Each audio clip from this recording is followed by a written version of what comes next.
여러분 안녕하세요. 반갑습니다. 오늘도 주님의 은혜와 사랑이 넘치는 복되고 귀한 예배가 되어지기를 간절히 바랍니다. 우리 함께 온 마음과 뜻과 정성을 모아 주님 앞에 나아가겠습니다. 다 함께 찬양드립니다.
걸을 때 그때가 하나님의 때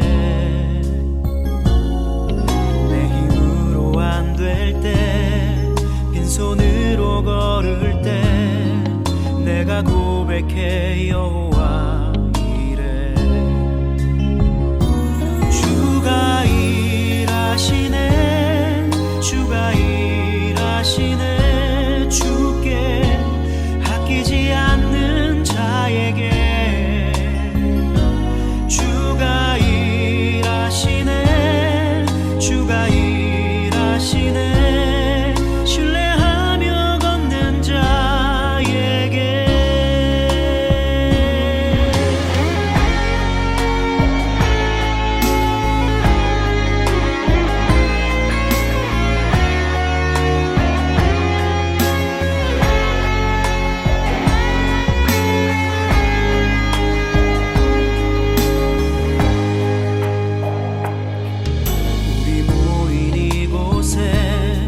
주님 함께 계시네 누리네 아버지 은혜 적은 떡과 물고기 내 모든 걸 드릴 때 모두 고백해 여호와 이래 주가 일하시네 주가 일하시네 아끼지 않는 자에게 주가 일하시네 주가 일하시네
낮과 밤 그리고 계절과 횟수까지 정하신 하나님 아버지, 주신 약속을 신실한 섭리 가운데 이루시는 아버지께 감사와 찬송을 드리옵나이다.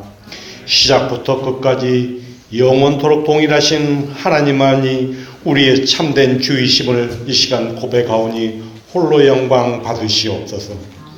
하나님 아버지, 죄 가운데 넘어질 수밖에 없는 연약한 저희들을 독생자 주 예수 그리스도의 보혈로 자녀 삼아 주시니 감사합니다. 새해를 허락하시고 이 시간까지 저희를 은혜로 인도해 주시니 감사합니다. 지난 한 해 동안, 아니 짧은 지난 한 달만이라도 돌아볼 때 베푸신 많은 은혜에도 불구하고 세상의 것을 앞세웠던 우리의 연약함을 이 시간 고백하오니 용서하여 주시옵소서. 알게 모르게 지은 우리의 죄를 기억지 마시고 오직 주의 선하심과 인자심으로 긍휼을 베풀어 주시옵소서. 성령 충만함으로 진리의 말씀을 바르게 분별하고 하나님의 뜻을 먼저 구하는 삶을 살아가게 도와주시옵소서. 새해 첫날 세웠던 믿음의 결단을 잊지 않게 도와주시옵소서. 언제 어디서나 우리의 힘이 되어주시는 아버지만 의지하여 살아가게 붙잡아 주시옵소서. 하나님 아버지, 이곳에 세워주신 몸된 교회에 늘 함께 하시어 든든히 자라나는 더 좋은 교회가 되게 도와주시옵소서. 세상의 빛과 소금의 역할을 잘 감당하고 복음의 진리를 땅끝까지 전하는 교회로 지켜주시옵소서. 성경 읽기를 통해 한 절 한 절 읽을 때마다 살아계신 하나님 아버지의 음성을 듣는 귀한 시간 되게 도와주시옵소서. 하나님 아버지, 우리의 가정과 직장과 사업터, 자녀들과 건강을 위해 드리는 모든 강구에 아버지께서 예비신 더 좋은 곳으로 넘치도록 채워주시옵소서. 마음의 연약한 가운데 있는 성도들에게 주님의 위로와 평강을 부어주시옵소서. 질병으로 고통받는 성도들에게는 육신의 강건함을 허락하여 주시옵소서. 특별히 이름을 불러 기도하는 우리의 모든 성도님들을 전능하신 하나님 아버지의 권세와 주 예수 그리스도의 이름으로 구하오니 깨끗이 치료하여 주시옵소서. 말씀을 전하시는 담임 목사님께 영육간의 강건함을 더해 주시어 하나님 나라를 위해 쓰임받게 부족함이 없게 해주시고 예배를 위해 수고한 모든 손길들도 기억하여 주시옵소서. 하나님 아버지, 정성과 마음을 다해 드리는 이 예배에 함께 해주시니 감사합니다. 우리의 모든 기도에 선하신 뜻대로 응답해 주실 줄 믿습니다. 이 모든 말씀 우리 주 예수 그리스도 이름 받들어 감사하며 기도드립나이다. 아멘.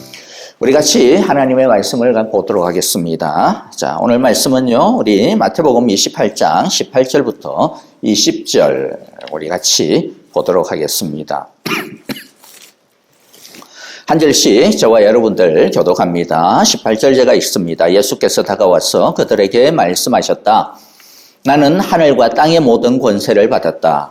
그러므로 너희는 가서 모든 민족을 제자로 삼아서 아버지와 아들과 성령의 이름으로 세례를 주고 내가 너희에게 명령한 모든 것을 그들에게 가르쳐 지키게 하여라. 보아라, 내가 세상 끝날까지 항상 너희와 함께 있을 것이다. 아멘. 기도합니다. 하나님 아버지 감사합니다.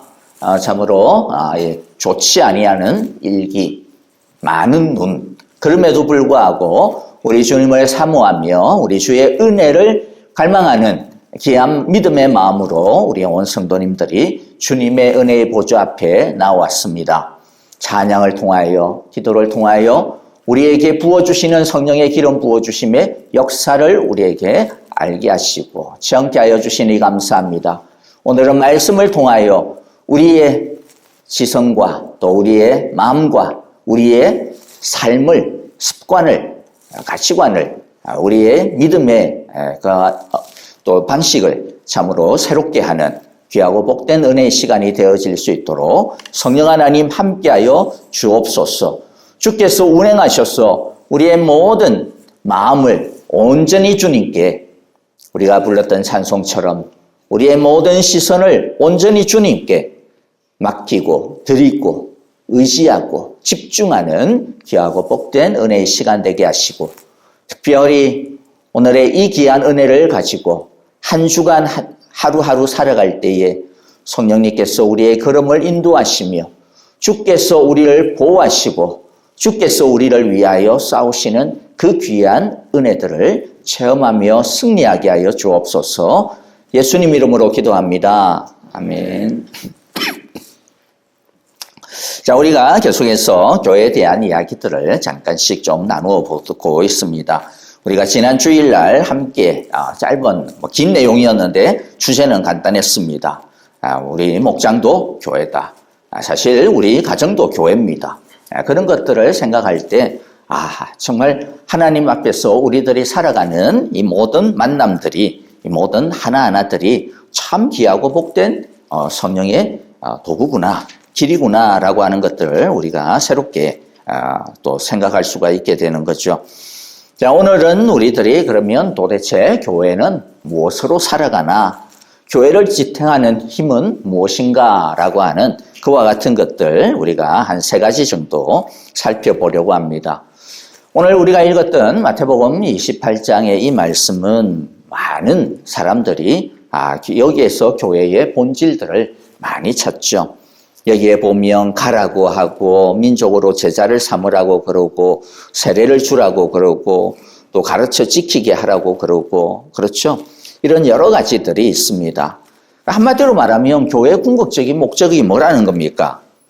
영혼을 구원하여서 제자를 삼는 거라는 거죠. 세상으로 나가서 영혼을 구원하고 그리고 그들을 예수님의 제자로 삼는 거다. 이것이 바로 교회의 궁극적인 목적이다라고 하는 것이죠. 자, 그런 것을 통해서 오늘날 우리의 교회는, 우리 사랑의 교회는 진짜 그와 같은 모습의 궁극적인 목적에 부합을 하고 있나 한번 돌아보고요. 사실 매분마다 우리들이 돌아보아야 되는 것이죠. 계속 그게 바로 개혁주의적인 신앙의 모습이기 때문에 그렇습니다. 가라고 그랬는데 우리는 사람들이 오기만을 기다리고 있는 것은 아닌가? 우리 한번 돌아봐야죠. 그렇죠? 보면 있잖아요. 오라 이렇게 하지 않았잖아요. 가라 그랬지. 생각을 해보세요. 안 믿는 사람이 어떻게 교회에 지발로 오겠습니까? 정말로 아주 옛날에 교회 다녔던 기억이 있든지 아니면 아주 큰 은혜를 받아가지고 요새 한국에 미국에는 아직 들어올 계획이 없다고 이야기했다 그러기는 하더라고요. 그런데 뭐 또 잘 되면 들어올 수도 있겠죠.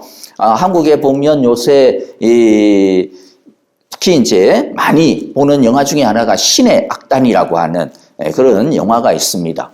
그 영화는 옛날 그 김정일 시대에 북한의 김정일 총석인가 하여튼 그 지도 동지께서 계실 때에 한국에서 뭐라 그럴까요? 특히 교회에서 많은 그때는 조금 문화가 있었어요. 그래가지고 뭐 병원도 짓고 또 거기에 학교도 좀 짓고 뭐 그러다가 또 교회도 몇 개 또 짓기도 하고 뭐 그런 일들이 있었죠. 그런 것들을 이제 모티브 삼아가지고 이제 교회 북한에 이제 지원을 해줄 테니까 교회를 지어라. 교회를 짓는데 교회만 건물만 딸랑 지으면 안 된다. 예배를 너희들이 드려야 된다. 부흥회를 해라. 그러면 2억 불을 갖다가 주겠다. 이제 그게 이제 그 영화의 이제 첫 번째 모티브가 됩니다. 자, 그러면서 그들이 북한 정권이 2억 불 그 지원을 받기 위해 가지고 교회도 짓고 그래서 옛날 평양에 보면 뭐 봉수대 교회 뭐 이런 것들이 뭐 2군데인가 지은 게 있었죠. 뭐 딱 맞는 것은 아니지만은 하나의 그것을 모티브로 삼은 거죠. 그래서 악단을 만듭니다. 그래서 이제 이 붙인 게 신의 악단이다. 네, 그렇게 자기들이 이름을 붙이고 어쨌든 그걸 통해 가지고 많은 사람들이 굉장히 참 은혜를 많이 받아요. 영화를 보면서 교인들도 은혜를 받고 뭣도 모르고 그냥 갔다가 영화관에서 영화 보고 이전에 어떤 자기 교회를 떠났던 사람들이 참 그 영화를 보면서 이전에 자기들이 은혜 받았던 거, 또 어렸을 때 참으로 교회 다녔던 그런 어떤 또 추억들도 떠오르기도 하고, 또 그렇지 않은 사람들도 굉장히 또 감동을 받고, 그래가지고 쥐발로 교회로 오는 경우들도 가끔은 있겠죠. 그런데 그런 거 말고는 자기 발로 교회 잘 안 옵니다. 근데 우리는 자꾸 오라고만 하잖아요. 그러면 가라고 했는데 왜 우리는 자꾸 오라 그렇지?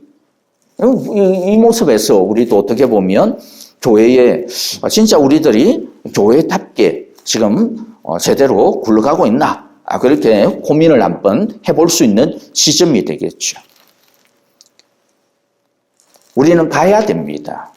민족 속으로, 믿지 아니하는 사람들 속으로 가야 됩니다. 그래서 이제 교회 안에서의 고민도 이제 그런 겁니다. 교회는 모이는 동시에 가야 되는 존재거든요. 세상으로부터 부름을 받아서 예배하는 공동체로 모이는 동시에 또 모여만 있으면 또 안 돼요. 또 가야 돼요. 여기에서 우리들이 균형을 잘 맞춰야 되는 거죠. 많은 경우는 그냥 모이고 함께 하는 여기에 집중을 많이 해버리게 되어지면 안 갑니다. 왜냐하면 모여있는 게 좋으니까요. 편하니까. 말도 통하고, 이게 이 사람 내가 이런 이야기를 했을 때 제가 또 기분 나쁘면 어떡하나 이런 고민을 할 필요도 없고, 또 믿지 아니하는 사람들이 교회에 대하여서 예수 믿는 사람들에 대해서 이렇게 농담식으로 툭툭 던지는 그 어떤 좀 날카로운 그런 말들이 있잖아요.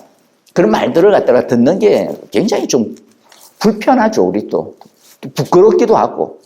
그러니까 사실 세상으로 가는 것이 쉽지가 않습니다. 하지만 우리는 가라고 이야기하는 것이죠.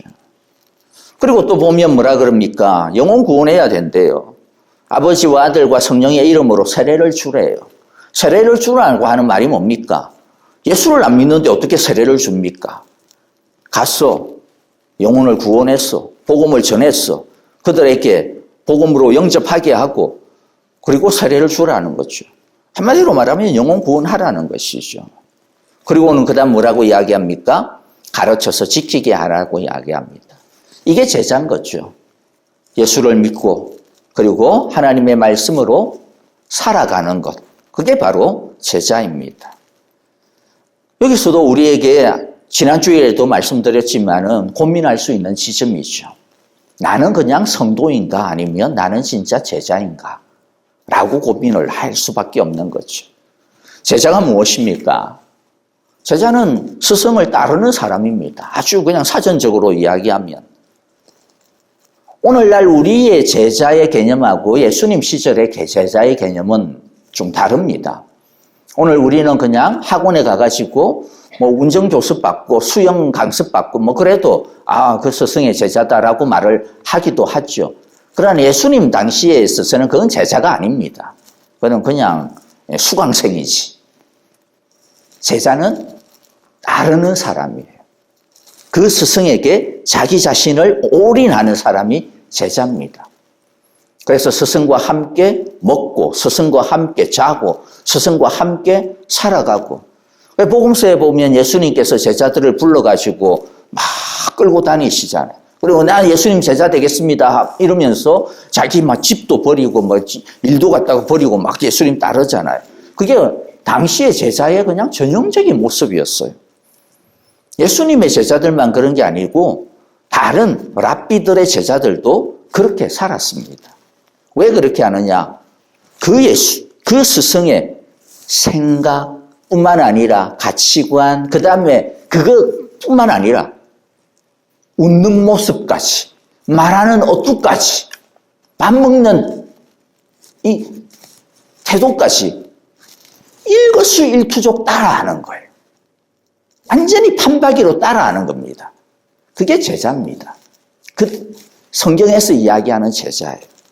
그러니까 우리가 예수님의 제자다라고 하는 것은 뭐겠어요?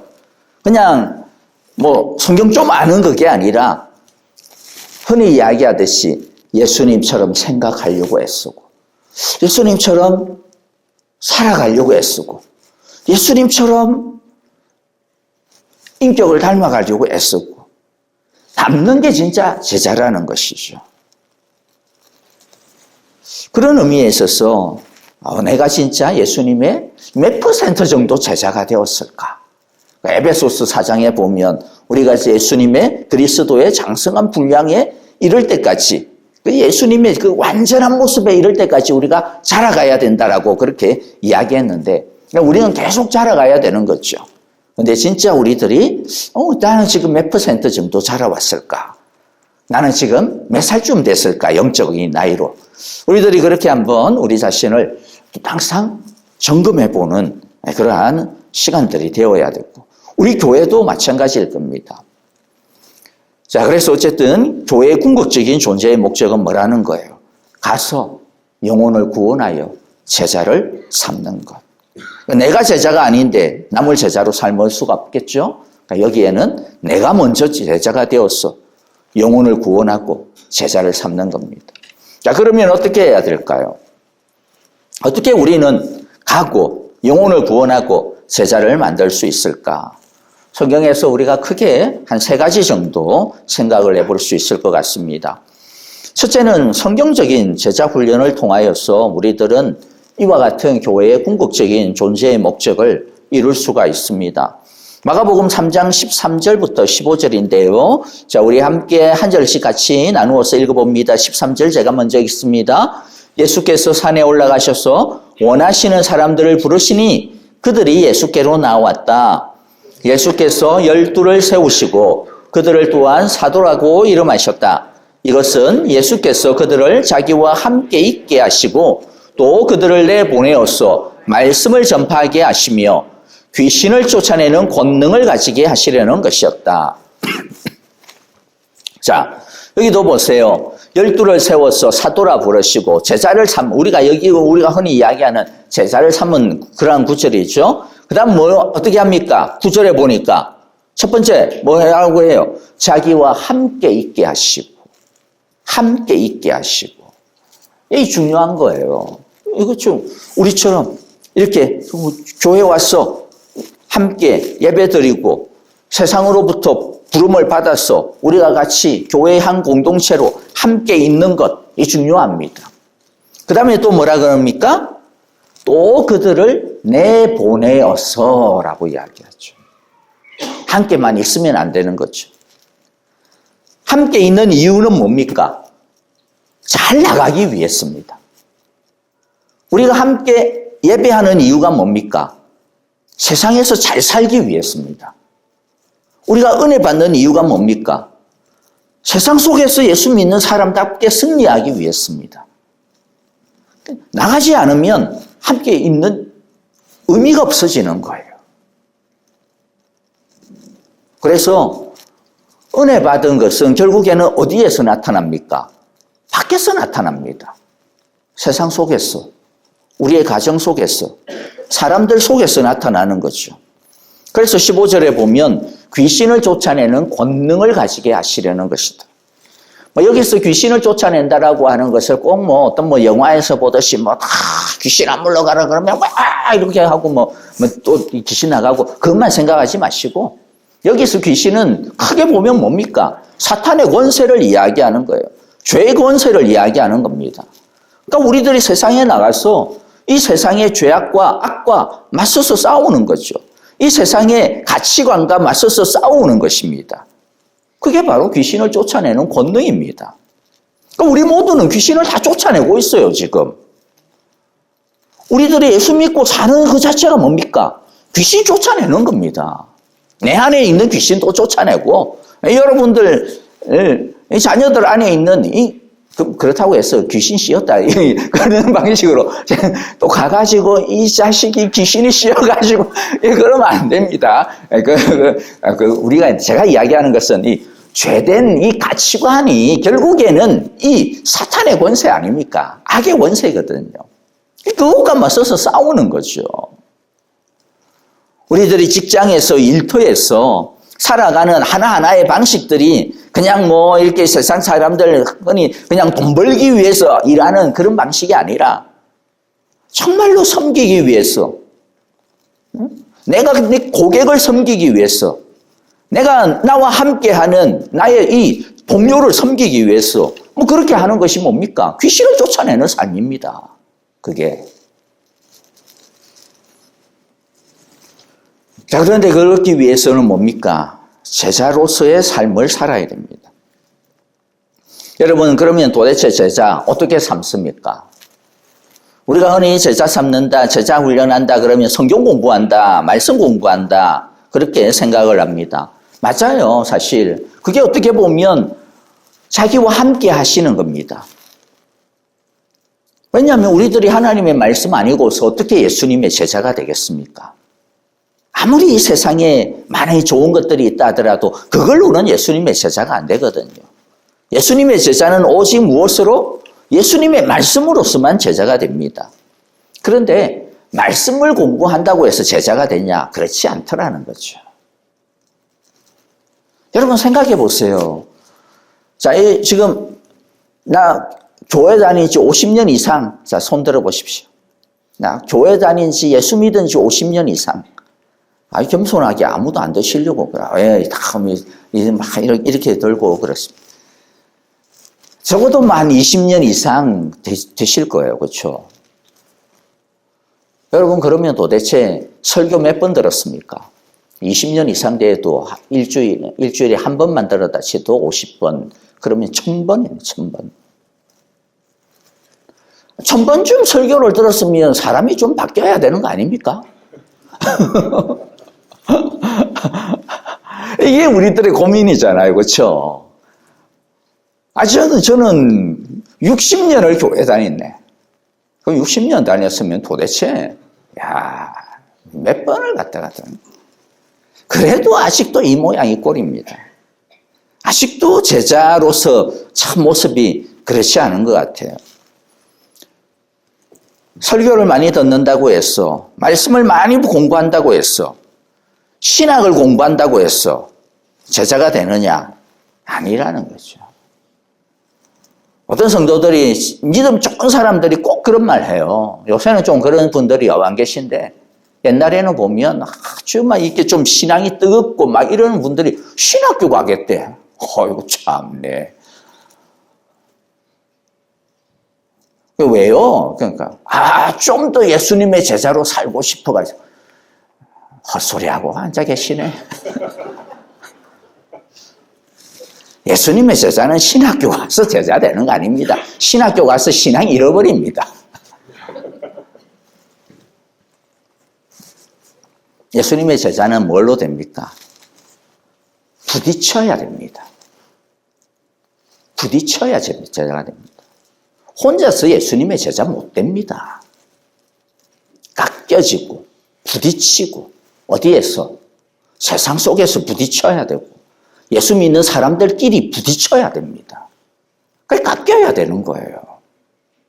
모난 우리들의 이 돌들이 깎여서 막 다듬어져야 그때 보석이 되어지는 거지 혼자서 아무리 있어봐야 그냥 모난 상태 그대로 남이 안 건드리니까 모난 게 안 드러날 뿐인 거죠. 근데 그 모난 것이 부딪히게 되면 그때부터 힘들죠. 말씀 공부 참 좋아요. 필요합니다. 그래서 우리들이 매일 성경 읽기 하는 겁니다. 그거 필요 없으면 왜 하겠습니까? 너무 중요하니까 합니다. 매일 예배 왜 하겠습니까? 너무 중요하니까 합니다. 어떤 분들이 아이고 목사님 힘드신데 이제 새벽 기도도 하셨고 그러니까 매일 예배 안 하셔도 안 되겠습니까? 저를 위해서 하는 말이고 저도 막 솔깃해요. 그런가? 그런데 왜 합니까 그걸? 그렇게라도 들어야 뭡니까? 뭔가라도 머리에 있어야 잠깐이라도 생각을 할 거 아니에요. 잠깐이라도 이게 뭔가가 스파크가 일어날 거 아닙니까? 그 스파크 일어났다가 금방 씩 하고 좀 꺼지던 한이 있더라도 그게 쌓이고 그러다 보면서 우리들이 말씀이 이렇구나 라고 하는 것들을 알게 되죠. 그런데 그것만 갖고는 안 된다라는 거죠. 자칫 잘못하면 머리만 커지고 목소리만 커집니다. 제자가 아니라 비평가가 되고 제자가 아니라 잘해봐야 학자가 됩니다. 그건 제자가 아닙니다. 아까 우리가 읽었던 마태복음 28장 20절 뭐라 그랬어요? 다시 한번 딱 저것만 읽어보겠습니다. 다 같이 읽어봅니다. 내가 너희에게 명령한 모든 것을 그들에게 가르쳐 그 다음 뭘 해라? 지키게 하여라. 삶을 전수하고 배우는 것이 성경적인 제자 훈련입니다. 삶을 전수하고 배우는 것이 제자 훈련입니다. 전수하니까 뭐예요? 누군가가 전해야 되는. 그 누가 전합니까? 여러분들은 목사가 전한다라고 생각을 해요. 맞아요. 저가 전하죠. 근데 저만 전하는 게 아닙니다. 같이 전하는 거예요. 여러분들이 다 함께 전하는 겁니다. 삶을 전수한다고 했는데 삶이라는 게 뭡니까? 크게 두 가지입니다. 성경에서 보면 사역과 성품이에요. 예수님께서 하신 모습, 예수님께서 행하신 그 행동, 그걸 우리는 사역이라고 이야기합니다. 그 다음에 예수님의 인격, 예수님의 성품입니다. 그것을 닮아가는 우리의 삶을 우리가 함께 서로 나누는 것이 바로 성경적인 제자 훈련입니다. 예수님께서 제자들을 불러 모아가지고 함께 치시고 볶고 살면서 같이 먹고 같이 자고 같이 여행 다니고 그러시면서 자신의 삶을 전수하는 거예요. 이제 우리들은 그렇게 할 수는 없죠. 그래서 중요한 것이요. 여러분들 목장교회입니다. 아까도 말했듯이 진짜 제자 훈련은 뭐라고요? 삶의 전수입니다. 삶의 나눔입니다. 제자 훈련은 지식 전달이 아니고 삶의 전달을 통하여서 일어납니다. 예수님의 제자 훈련의 장소가 어디였습니까? 함께 먹는 곳이었습니다. 함께 자는 곳이었습니다. 함께 여행하는 곳이었습니다. 함께 사역하는 곳이었습니다. 교실이 아니고 들판이었고 교실이 아니고 누군가의 집이었습니다. 교실이 아니고 누군가의 생활의 현장이었던 것이죠. 물론 예수님도 말씀을 가르치셨습니다.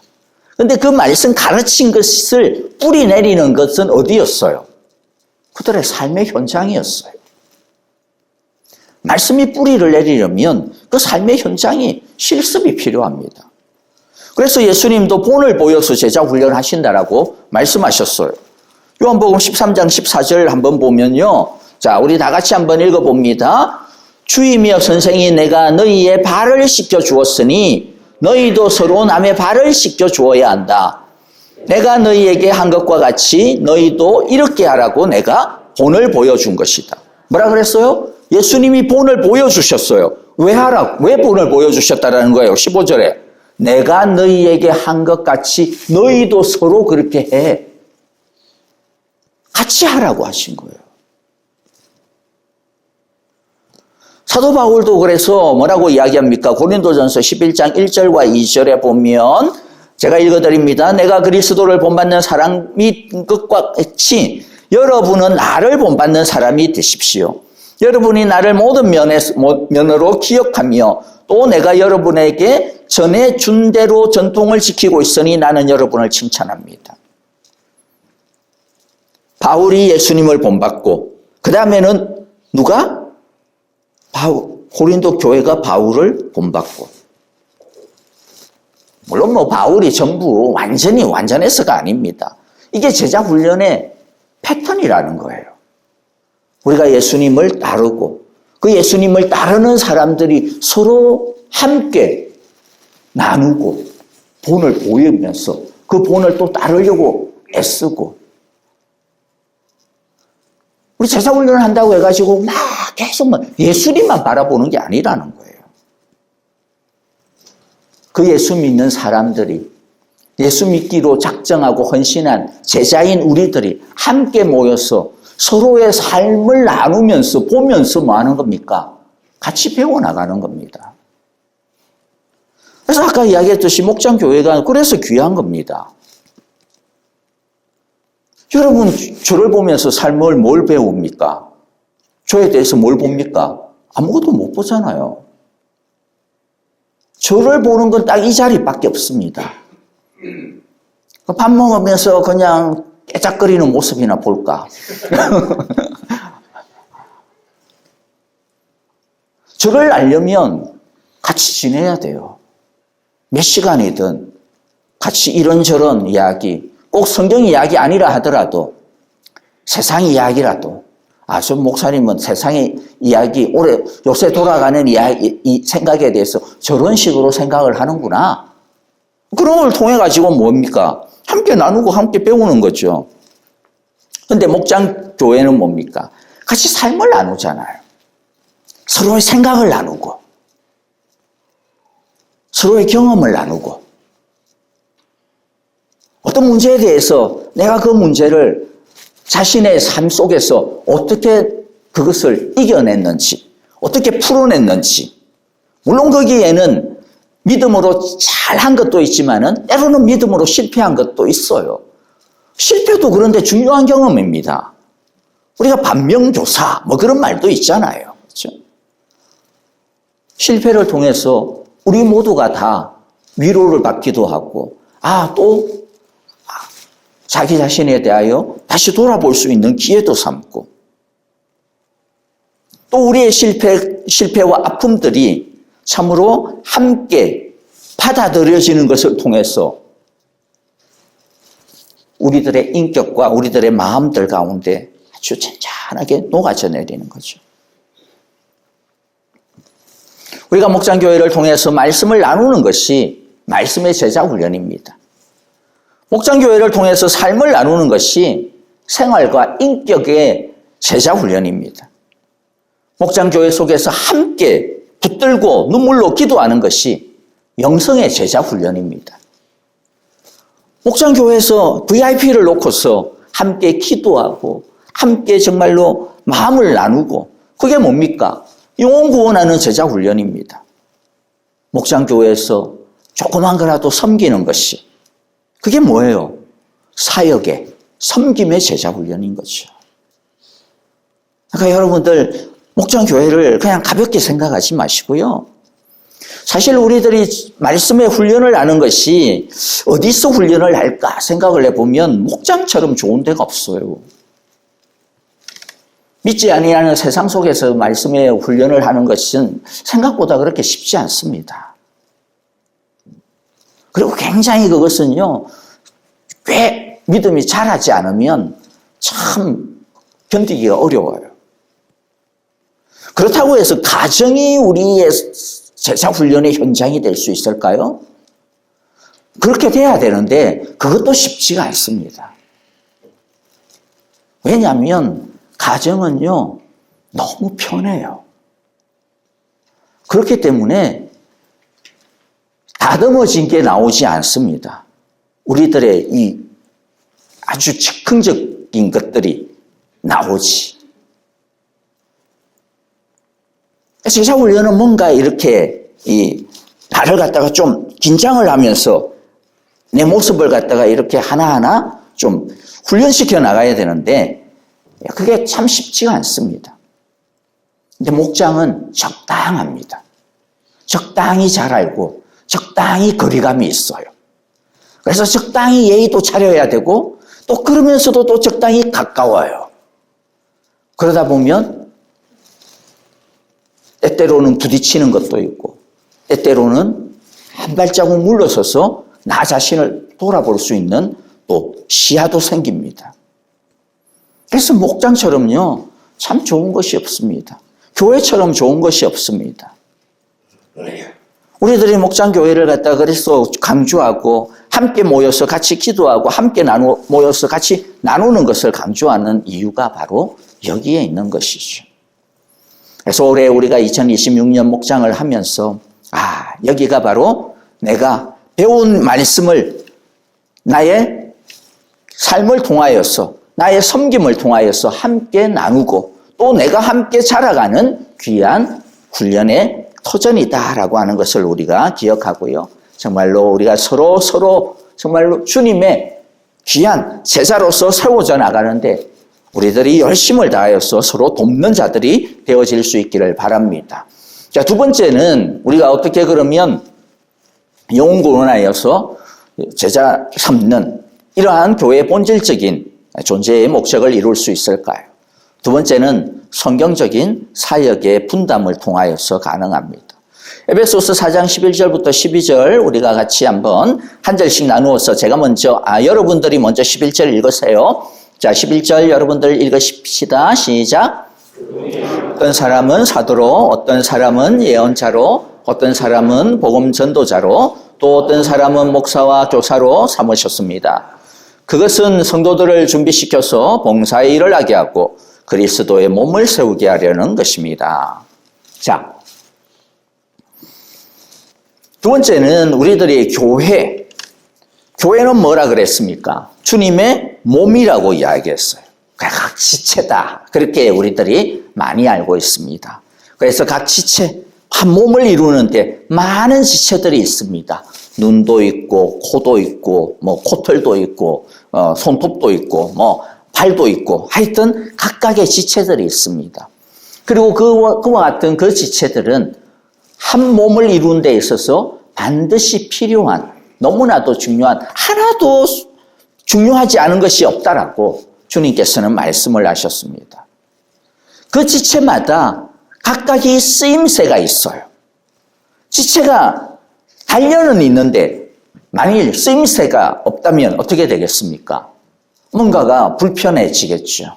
뭔가가 문제가 생기겠죠. 팔이 달려있는데 팔이 안 움직이려고 그냥 키를 쓰고 반항을 하고 있으면 어떻게 되겠어요? 안 되잖아요. 그래서 하나님께서는 우리에게 주님의 교회를 형성하시면서 뭘 주셨습니까? 각각의 지체를 주셨습니다. 우리 모두가 사랑의 교회를 이루는 하나하나의 지체입니다. 그리고 그 지체마다 하나하나의 각자에게 주신 은사를 주시고 각자에게 주신 섬김의 현장을 주시고 섬김의 분량을 주셨습니다. 그게 11절입니다. 어떤 사람에게는 사도로, 어떤 사람은 예언자로, 어떤 사람은 복음 전도사로, 또 어떤 사람은 목사와 교사로.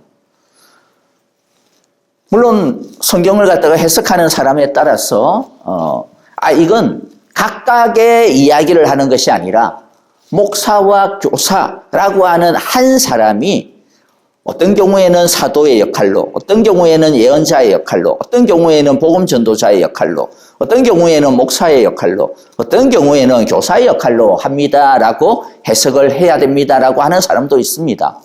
사실 원어에서는 두 가지가 가능해요. 번역이 애매하긴 합니다. 그래서 이 사람이 어떤 사람이 누구냐라고 하는 게 이 성경 해석에 있어서의 가장 첨예한 논쟁점입니다. 자, 근데 어쨌든 우리는 지역에서는 일단 각각이 다르다라고 합시다. 그래서 어떤 사람에게는 사도의 은사와 사도의 직분을, 어떤 사람에게는 예언자의 은사와 예언자의 역할을, 어떤 사람에게는 복음 전도자와 복음 전도자로서의 사역과 역할을 하나님께서 각각을 주셨습니다. 특별히 여기서 이야기하는 11절에서는 어떤 사람입니까? 어떻게 보면 영적인 리더들입니다. 오늘날로 이야기하면 목회자라고도 이야기할 수가 있겠죠. 네, 중요한 것은 첫 번째는 뭐라는 거예요? 하나님은 우리를 한 몸 되게 하기 위해서 각각의 사역을, 각각의 지체를 우리에게 맡기셨다라고 하는 것을 먼저 우리들이 꼭 마음에 붙들어 두셔야 되겠어요. 우리 모두는 다 한 지체로서 내가 지체이면 뭐가 있다라는 거예요? 쓰임새가 반드시 있어야 된다라는 겁니다. 지체인데 나는 쓰임새는 없겠어, 안 하겠어. 그건 몸을 갖다가 힘들게 하는 거죠. 몸을 아프게 하는 거죠. 지체이면 나는 그 지체에 맞는 쓰임새를 해내야 돼라는 것입니다. 자, 그런데 그와 같은 쓰임새를 하기 위해서 하나님께서 무엇을 주셨다라는 거예요? 목회자들을, 리더를 주셨다라는 겁니다. 그게 11절입니다. 그래서 목회자가 하는 일, 영적인 리더가 하는 일은 무엇입니까? 준비시키는 일이에요. 12절이 바로 그 다음에 이어서 나옵니다. 그것이 뭐예요? 어떤 사람들로 하여금 영적인 리더들로 하나님께서 교회에게 주셨는데 그 이유는, 그 사람들을 주신 이유는, 삼으신 이유는 뭐라는 겁니까? 성도들을 준비시켰어 라고 이야기하죠. 성도들을 준비시켰어. 한 사람 한 사람들을 준비시키는 겁니다. 그래서 어떻게 보면 사역자에게 있어서 가장 중요한 일이 사도행전 6장 2절에서부터 4절에서 베드로가 12사도들이 제자들을 불러놓고 한 말, 여기에 있는 거죠. 뭐라고 이야기했습니까? 우리가 하나님의 말씀을 전하는 일은 제쳐놓고서 음식 베푸는 일에 힘쓰는 것은 좋지 못합니다. 그러니 형제자매 여러분, 신망이 있고 성령과 지혜가 충만한 사람 7을 여러분 가운데서 뽑으십시오. 그러면 그들에게 이 일을 맡기고 우리는 기도하는 일과 말씀을 섬기는 일에 헌신하겠습니다. 딱 정확하게 나누어지지는 않습니다. 사도들이 그렇다고 해가지고 음식 베푸는 일, 그 다음에 이렇게 성도들을 돌아보는 일, 이런 일들을 안 했느냐? 그렇지는 않아요. 다 했죠. 그런데 우선순위가 있다라는 거죠. 우선순위는 뭡니까? 기도한다라고 해가지고 그러면 사도들이 자기 기도한 겁니까? 자기 기도가 아니는 거죠. 교회를 위한 기도입니다. 성도들을 위한 기도죠. 하나님의 나라를 위한 기도죠. 말씀을 섬긴다 그랬으니까 말씀 그냥 자기 혼자서 성경 읽고 성경 공부하고 성경 연구하고 책 써내고 그게 아닌 거죠. 누구를 말씀을 섬기는 겁니까? 성도들을 말씀을 섬기는 거죠. 그래서 저는 우리 성도님들에게 감사해요. 저로 하여금 정말로 매일 예배나 또는 아니면 또 이와 같은 일에 집중할 수 있도록 많은 부분들로 배려를 해주시고 많은 부분들로 그와 같은 것에 또 감사해 주시고 격려해 주시니까 얼마나 귀한지 모릅니다.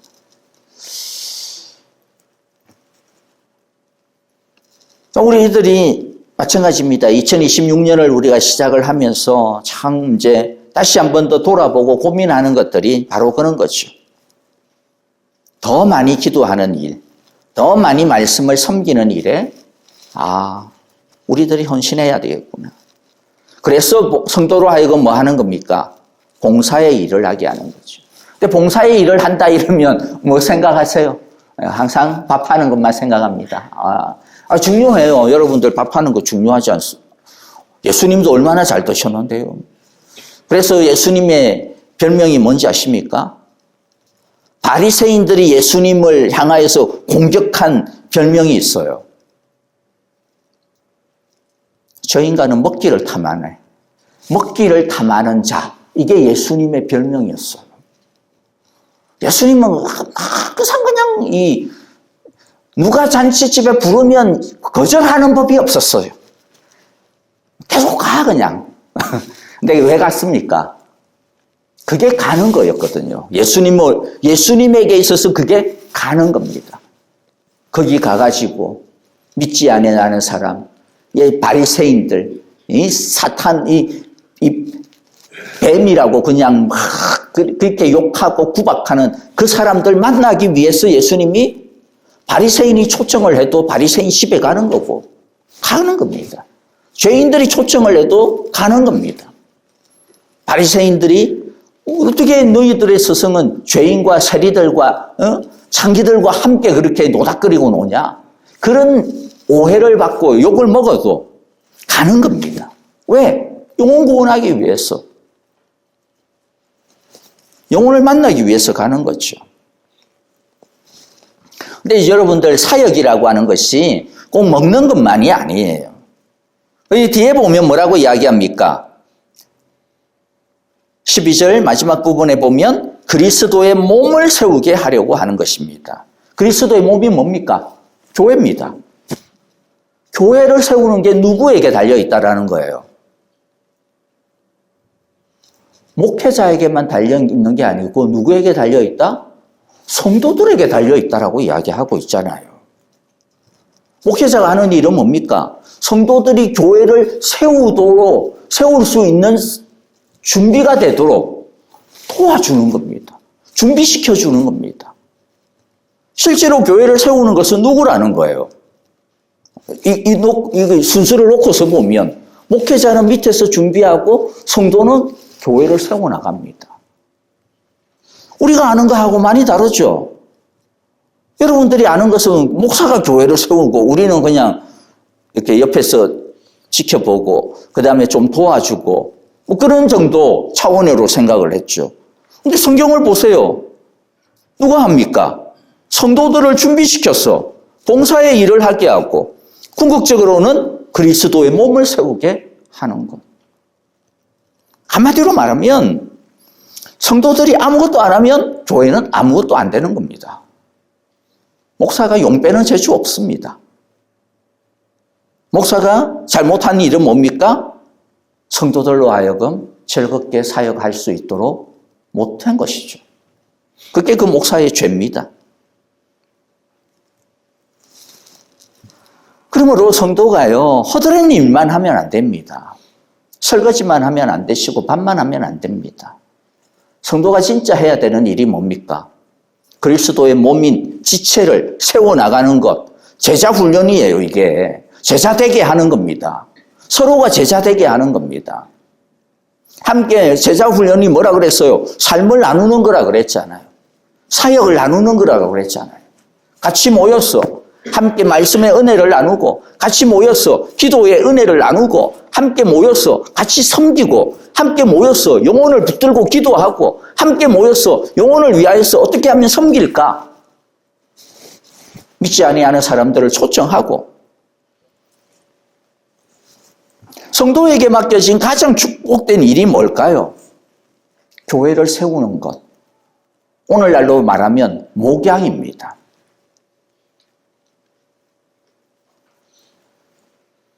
그런데 많은 경우 이 목양의 일을 어떤 목사나 어떤 한 그룹에게만 맡겨버려요. 그렇지 않습니다.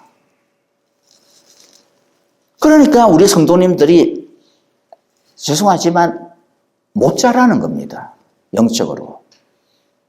영혼을 감당을 해봐야 잘하는 건데 맨날 무만 쓸고 있으면 그게 잘하겠습니까? 영혼을 터치해야죠. 사람을 터치해야죠. 거기에 진짜 믿음의 성장이 있는 건데.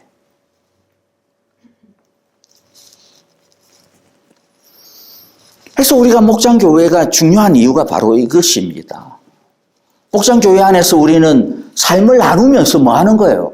나도 모르게 다른 사람의 영혼을 터치하는 거예요.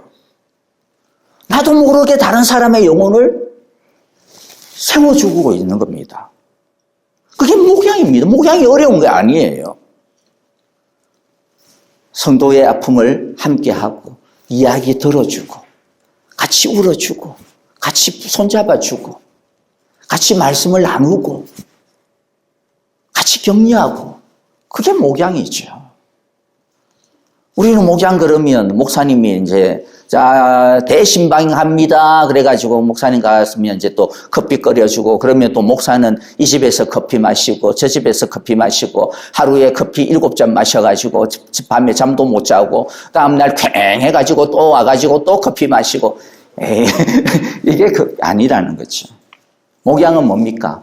우리가 같이 여러분들 같이 주중에 이제 모여가지고 예를 들어 우리 이 운동도 하시고 그리고 또 날이 따뜻해지면 골프도 가시고 여러분 거기서 같이 가가지고 운동하면서 같이 또 이런저런 이야기도 같이 나누면서 또 뭡니까? 자기의 경험도 이야기하고 자기가 말씀 깨달은 것을 가지고 이야기하고 그래도 또 같이 짧은 시간이라도 같이 기도하고 그게 뭘까요? 그게 목양입니다. 그래서 많이 그렇게 하세요. 저는 여러분 성도님들이 정말로 이렇게 주중에 같이 모여가지고 이 겨울에는 어디입니까? 요새 이 우드필드 가가지고 거기 막 그러시고 저는 많이 성도님들도 많이 하셨으면 좋겠어요. 그래서 같이 하면서 그러면서 그냥 이런저런 애들 키우는 이야기 하면서 그게 뭡니까? 그게 서로 삶을 나누면서 제자 훈련하고 목양하고 있는 시간들입니다. 우리 목장교회 안에서 여러분들 그렇기 때문에 서로 섬기는 사역의 분담들이 있어야 됩니다. 목자, 목녀 혼자서 북치고 장구치고 그 좋지 않습니다. 목녀라고 해가지고 무조건 그냥 뭐 연락은 뭐 오직 막 목녀만 해야 되고 오직 뭐 목자만 그냥 말씀을 갖다가 이렇게 또 쉐어링하고 가르쳐야 되고 그런 건 아니거든요. 우리 성도님들 보면 얼마나 많은 우리 장로님들도 계시고 또 오랫동안 신앙생활 하시고 또 그동안에 많은 경험과 또 말씀을 갖다가 이렇게 훈련받은 것들이 많이 있잖아요. 그러면 한 주는 이분이 말씀을 쉐어링하고 한 분은 이분이 말씀을 가르치고 우리가 이제부터는 좀 목장을 한 달에 한 2번 정도 좀 할까 생각입니다. 한 번은 좀 성경 공부를 위주로 좀 하고 한 번은 삶을 좀 쉐어링하고 그래서 너무 오랫동안 하지 않고요. 목장을 하면 뭐 한 시간이나 1시간 반 정도 이렇게 어차피 교회에서 식사 주니까 그리고 한 달에 한 번이나 이렇게 또 필요하시면 가급적이면 가정을 오픈해가지고 가정을 오픈할 때는 좀 믿지 아니하는 사람들도 VIP들도 좀 초청을 하시면 또 좋지 않을까 싶고요. 어쨌든 그러한 것들을 할 때 함께 같이 나누는 거죠.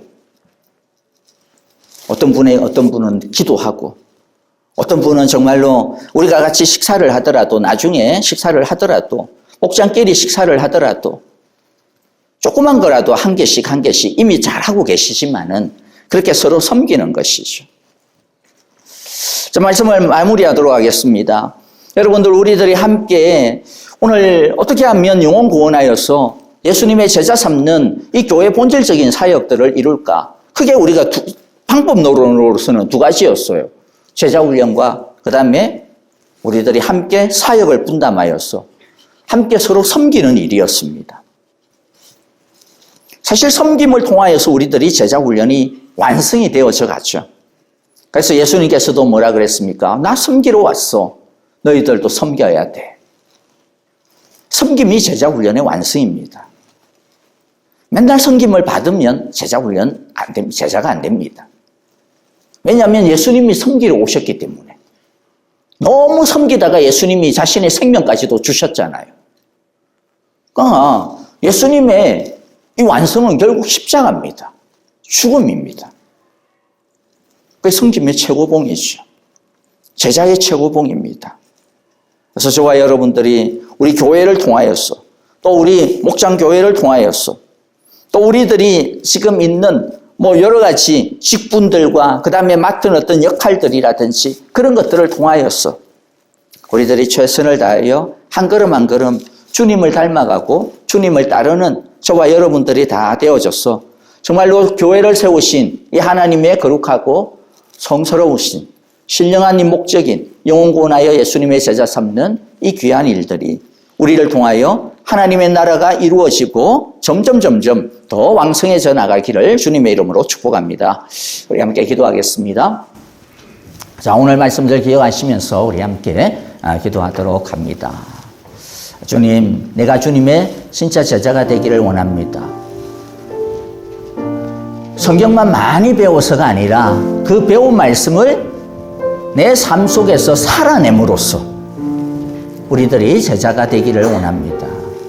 그리고 또 우리들이 그 배운 그것을 우리들이 함께 서로 나누고 섬김으로써 주님의 제자가 되어지기를 원합니다. 우리 그렇게 한번 결단하고 기도하는 시간들 되었으면 좋겠습니다. 계속해서 여러분들 그 예배 마치고 난 다음에 블레싱 축복 기도하는 시간들은 있으니까요. 필요하신 분들은 기도 제목을 적으시거나 또는 아니면 준비하셔가지고 또 함께 기도했으면 좋을 것 같습니다. 자, 오늘 이 시간에는 오늘 말씀의 은혜들 기억하시면서 우리 결단하고 주님 앞에 헌신하는 묵상의 기도 주님께 드리도록 하겠습니다. 다 함께 드립니다. 하나님 아버지 감사합니다. 우리를 주님의 성도로 부르시고 자녀로 부르시고 뿐만 아니라 주님을 따르는 제자로 우리를 계속하여서 성장시키시고 또 이끌어가여 주심을 감사합니다. 하나님 아버지, 평생 달려가야 되는 이 제자의 삶의 길을 우리 열심히 한 걸음 한 걸음 쫓아가고 또 성장해 나가는 귀하고 복된 2026년이 되게 하여 주옵소서.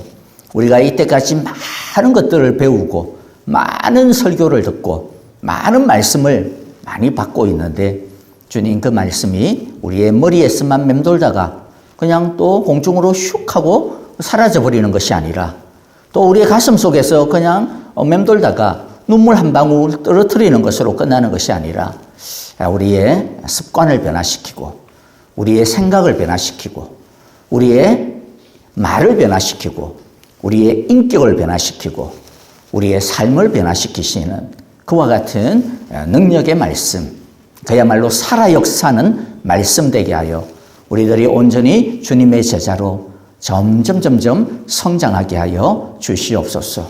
온전히 주님께 우리를 드립니다. 하나님 아버지, 오늘 말씀을 통하여서도 우리를 변화시키시고 매일 성경 통독을 통하여서 매일 예배를 통하여서 특별히 우리 목장 교회와 예배를 통하여서 우리들이 서로 제자가 되어져 나가는 이 귀한 복된 축복이 넘치게 하여 주옵소서. 즐거움과 행복과 자라남에 참 기쁨이 넘치는 하늘 축복이 넘치는 우리 목장들 되어질 수 있도록 주님 성령을 충만하게 기름 부어주시고 하늘에 큰 축복을 부어 주옵소서. 예수님 이름으로 기도하옵나이다. 아멘.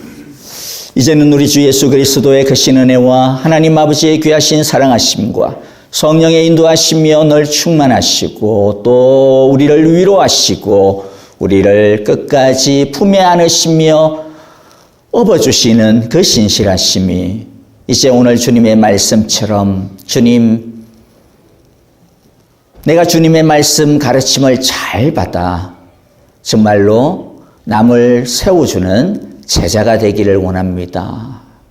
참으로 또한 서로 나눔으로써 주님의 제자로 우리 모두가 함께 빚어져 가고 함께 성장하기를 원합니다.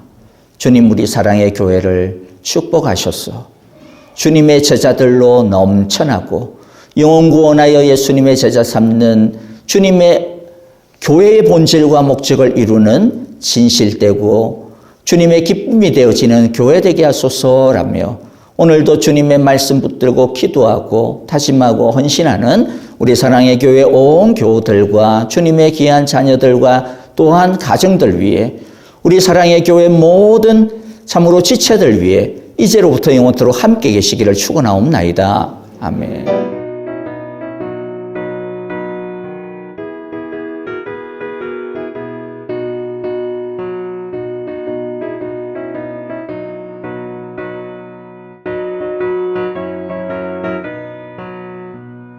주님 약속하신 말씀 위에서 영원토록 주를 찬송하리라. 소리 높여 주께 영광 돌리며 약속 믿고 굳게 서리라. 굳게 서리 영원하신 말씀 위에 굳게 서리. 말씀 위에 굳게 서리. 그 말씀 위에 굳게 서리라. 주님 약속하신 말씀 위에서 세상 염려 내게 엄습할 때에 용감하게 힘써 싸워 이기며 약속 믿고 굳게 서리라. 굳게 서리 영원하신 말씀 위에 굳게 서리. 말씀 위에 굳게 서리. 그 말씀 위에 굳게 서리라.